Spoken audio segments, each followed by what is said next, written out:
et bienvenue dans Hidden Palace. Nous avions vu dans l'émission précédente la naissance de l'alter ego maléfique de Mario, à savoir Wario.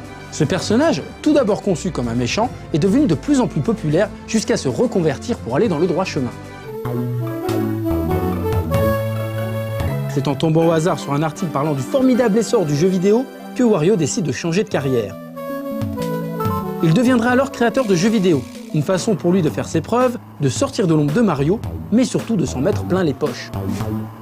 Et à nouvelle vie, nouveau design. Au revoir la casquette jaune ringarde et bonjour le nouveau style biker. Mais seulement, il ne pourra pas s'en sortir dans le monde impitoyable du jeu vidéo. C'est pourquoi il demandera de l'aide à ses amis, car il en a. On se souviendra principalement de Mona la jolie livreuse et de 9volt, le collectionneur rétro.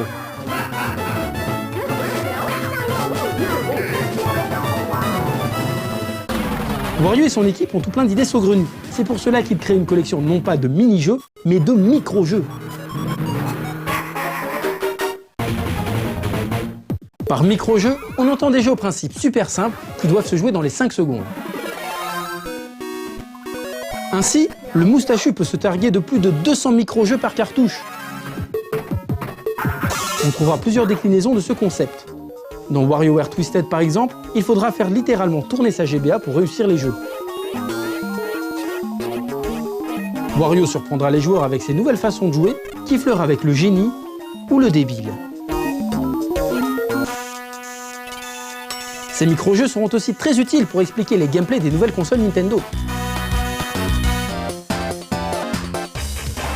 Par exemple, lors de la sortie de la Nintendo DS, WarioWare Touch était là. C'était une façon très ludique pour comprendre toutes les fonctionnalités de la machine. Tout y passe, le micro, l'écran tactile. WarioWare est sans aucun doute le moyen le plus efficace de se familiariser avec la console à double écran.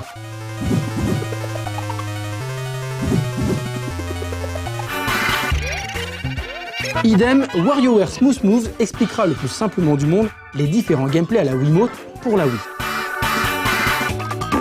Le tout expliqué avec une voix calme, suave et sensuelle. Le guidon.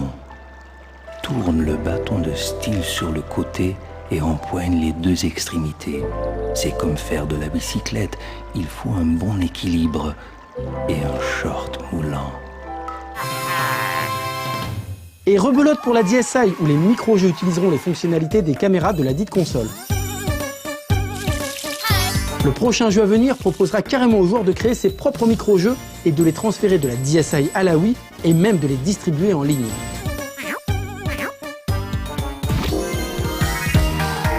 Y a pas à dire, chez Wario Inc, les cerveaux fonctionnent à plein régime et c'est pas prêt de s'arrêter. Non seulement Wario s'est assagi, mais désormais il côtoie les hautes sphères. Si au départ il a eu du mal à trouver sa place, il a su en revanche s'acoquiner avec les meilleurs. Et sa première collaboration ne s'est même pas effectuée avec un personnage de la clique de Nintendo. Non, c'est avec un personnage de Hudson qui, comme lui, partage une passion invétérée pour les bombes. Wario Blast featuring Bomberman est en fait un remake de Bomberman Game Boy sorti au Japon. On y voit les deux compères s'affronter à grands coups de bombe et c'est un crossover très astucieux. Mais là où il va faire son trou, c'est dans les jeux où figure toute la bande à Mario. A commencer par Mario Kart 64, où il a volé le karting de ce pauvre Koopa.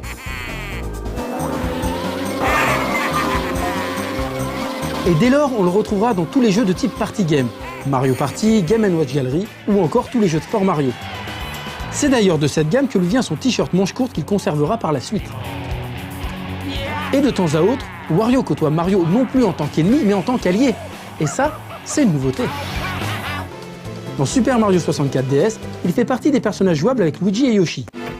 Et Wario du côté des gentils, c'est une première. Il fait profiter la petite équipe de sa force herculéenne pour défoncer les roches et autres obstacles. D'ailleurs, pour l'occasion, il remet sa salopette et sa casquette jaune. Il sera encore de la partie un peu plus tard dans Yoshi's Island DS. Wario fait partie du cast au même titre que Mario, Peach ou Donkey Kong.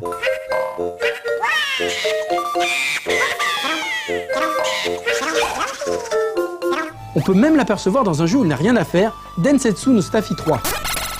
Wario apparaît dans le 8e monde et la petite étoile va devoir l'aider à trouver des trésors. A noter que les monstres de cette zone ressemblent aux bestiaires des Wario Land.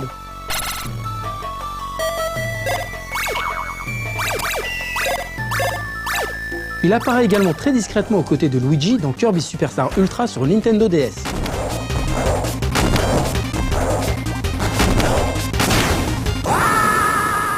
Une chose est sûre désormais, Wario fait partie intégrante de la clique et mieux que ça, il est devenu incontournable. Au point même qu'on le retrouve en tant que personnage jouable dans Super Smash Bros. Brawl. 2, 1, temps écoulé.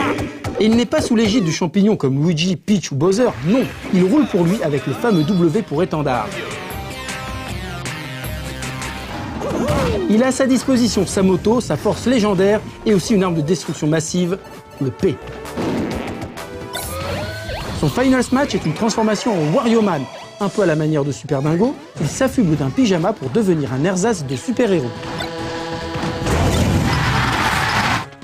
Il faut rappeler que dès le premier Super Smash Bros sur Nintendo 64, on pouvait faire comme si on jouait avec Wario en utilisant un costume alternatif de Mario, le jaune et le violet.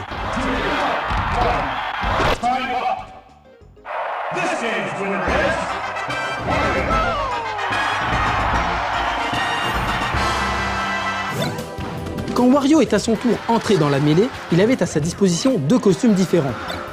Tout d'abord, celui des WarioWare, où dans son dos figure le désormais célèbre Hurry Up, symbole de la série. Mais il y a aussi le traditionnel combo salopette-casquette. Dans ce dernier, une des couleurs alternatives est le rouge et bleu, comme Mario.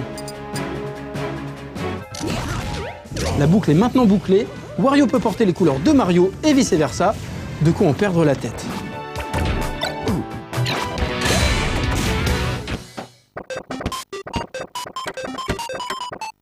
Wario aura le droit également à un tout nouveau jeu n'ayant aucun rapport avec Wario Land, même s'il s'en approche beaucoup avec son aspect plateforme action.